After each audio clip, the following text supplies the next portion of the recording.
This is the Illchane podcast. Hello guys and welcome back to Shine with Chanie. If you're new here, I'm Chanie, and today for our guest we have Anele Ngowaphi, founder and managing director of Numero Uno Enterprise Group. Hello Anele, welcome. Hey guys, thank you for having me. I'm so honored to be here. Finally.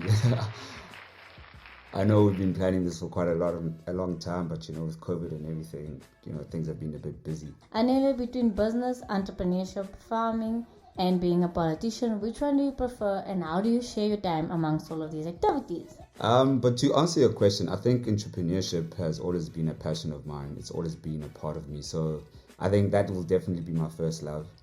The farming is actually something new. My best friend's older brother actually introduced me into farming, and I never realized, that there's so much opportunity in farming. So I think apart from entrepreneurship, I think farming is something that I'm falling in love with. Okay, that's interesting. I guess it just takes a lot of good time management. Anele, we know you're from East London, but can you tell us more about Chanie? What makes it feel like home, the place where people normally say home is where the heart is? What makes it feel like it for you? So Chanie for us, it's really where everything began for our family. It's where the bulk of our family tree and our bloodline started. So, when I do go back home and I get to see my aunts and my grands and, my grandfathers and everyone else that's part of the Ngowaphi family, it always just feels good, and I always feel like I'm part of something that's way bigger than me, When we go to live and hustle in these cities, we sometimes forget that, we were raised by our families, and, there's so many people that are involved in bringing you up as a young man. So whenever I go home, it's that personal for me, and I always feel as if it's a place where I can go and just gather my thoughts and be within one with myself and just understanding my roots more. Like I was saying to a friend of mine who's outside of the Xhosa culture, and I was just explaining to her that, in the rural areas, we don't have things like cemeteries and everything. You bury your loved ones like in your yard. So even that, when you're able to just wake up and you know that your grandparents and your great-grandparents are laying there, it really becomes that personal for me, and I'm more in touch with family. Great. Okay, that's actually cool. Yeah, no, that's definitely cool. There was an article that said that you had to write your geography paper in isolation. Tell us more about the situation and what was the outcome, and was it because of your strong following of the ANC? So what happened with the whole situation of me and how I ended up writing in isolation was, there were a couple of things that I was generally just unhappy about in terms of the treatment of myself and a lot of my other peers. So I guess if we can put it in a lighter way, I was doing a sense of demonstration where I didn't take part in an athletics meeting that was happening in Grahamstown. So obviously after that weekend on the Monday, I got called in for a hearing, and I just felt the outcome of that hearing was not fair to me. So that's where everything basically started. But for me, like I said, there were a lot of underlying issues that I'd already had, and grievances where I just really felt like there were certain boys in the school that had certain surnames that were being treated differently to how we were being treated. We really had to work hard for our award blazers, or we really always have to work hard to be in that team. And I just felt that some of the guys, because of the legacy that they were born into when it comes to being at the school, they just got things given, and nothing was ever, they were never accountable or made to account for any of the decisions they made that necessarily weren't aligned with how the code of conduct of the school was aligned. So the reason why they ended up making me write in isolation is because they could really just see that I was starting to have an impact amongst my peers, because we started engaging. They started engaging with me, and they were telling me how happy they are that there's actually someone bringing these things to light. So at the end of the day, they took my award blazers away. They gave me community service. I wasn't allowed to wear my blazer and tie for a couple of, I think for the first term, or no, for a term, something like that though. But for me, it was a necessary devil, because, I just was really focused on putting the light on some of the things that the school was not really addressing in a sufficient way. And I felt like they really needed to do better. And I wanted, other guys that were going to come before us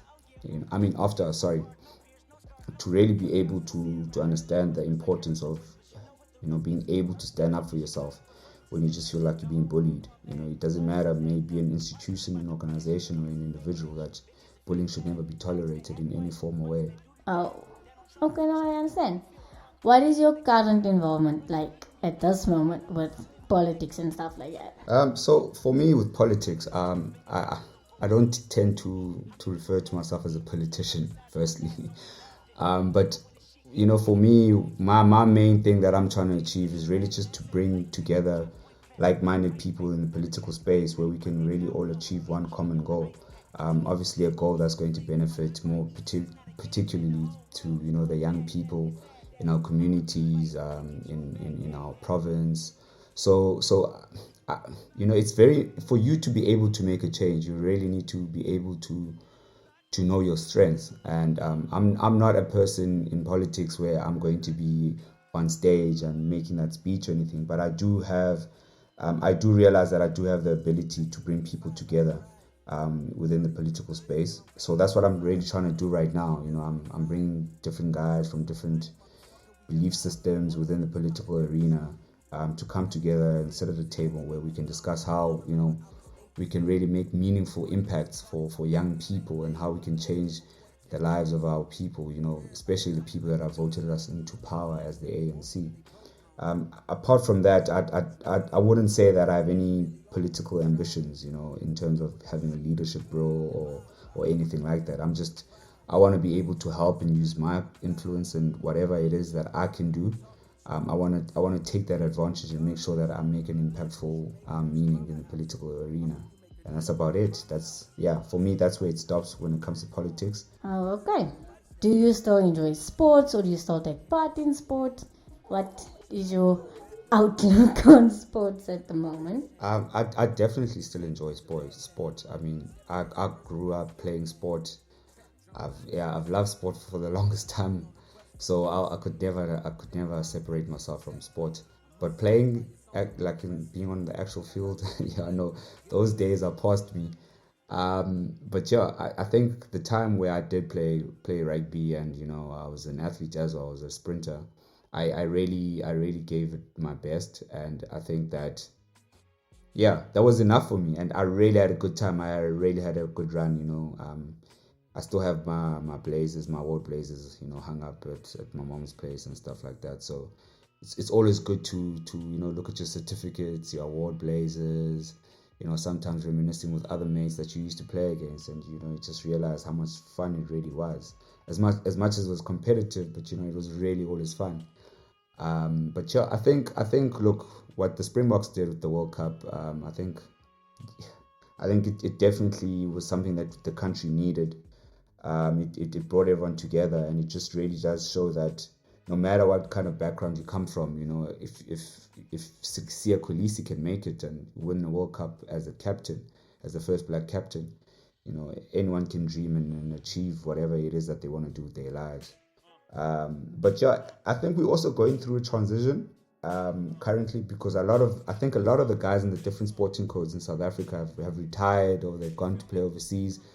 So we are at a very confusing time where we're getting the good results, and sometimes we're really not getting the results. I see it's happening in the cricket as well.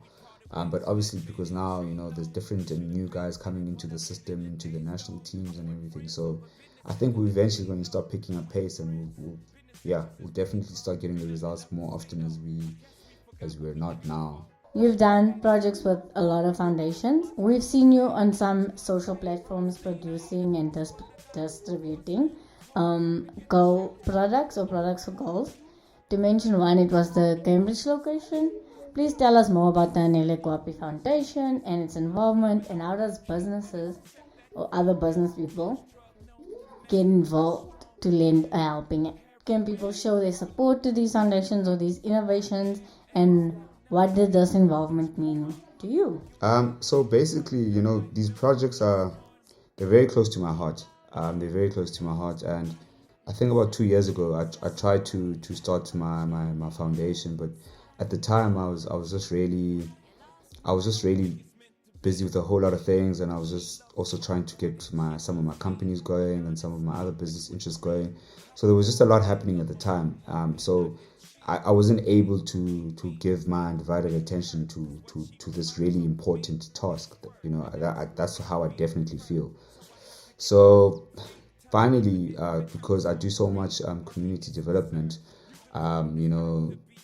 you get exposed to a whole lot of different things, and you get to see the hardship and the tough times people really have to live through every single day. Every single day. Even if it means one day I'm meeting with a family that has absolutely nothing, no food, no one is working, no one is able to go to school, or child-headed homes, where you find like the 14-year-old is the head of the house. So, being exposed to things like that, it really just got to the point for me, where I was just like, I need to really take this on. I really need to task myself with this, because this is really important. I definitely can't change the world by myself, and I know there's a whole lot of other people that are doing various things to try and make a difference, and I'm trying to also lead by example in doing so. So end of last year, around November, I launched the Anele Ngowaphi Foundation, and the guys at JH Group with Taryn, they're fantastic. They were more than happy to jump on board, even on the last minute of it. And we did something really good at Cambridge location, where we were just distributing sanitary pads, and you could see the faces of everyone that was receiving those, how much it meant to them. For us that have almost everything that we need, we take those kind of things for granted, but for other people, it really means the world. I just had one of the girls walk up to me when I was about to leave, and how much she was just being thankful and thanking me. You just think that it's just sanitary pads, but to her it felt like you had really pulled her from a dark place. So there's a lot that we definitely want to do together with JH Group. Actually, now we're even busy trying to plan for a golf day on the 24th of July. But obviously, we can't do too much planning around that, because there's still the COVID, so we'll see how that goes. But we really are pushing for the 24th of July. We're going to be working with the King's Lonke Sicao legacy projects, which had started around 2018. So we're just going to be doing and raising some funds through that golf day. So there's a lot that we're planning on doing, but we really want to, also, I think our main mandate for the year for 2021 is to really focus on young girls and young women, because with GBV that's happening, and through research and just having conversations with different people in different communities, you find that a lot of our sisters are trapped in relationships and in situations where they feel stuck. They can't escape, because they don't have any job, they don't have any financial backing, they don't have anything, and they entirely dependent on their male partner who knows this and takes advantage of that situation. So they mistreat them, they abuse them, they do a whole lot of horrific things. So we're really trying to have a sit down with people that are in those kind of situations, and see how we can help and how we can intervene. And also just to empower and motivate them that, you don't have to stay in a situation like that just for you to be able to stay afloat. Come to us, let's have conversations, let's sit down, let's try to find a solution to all of these problems.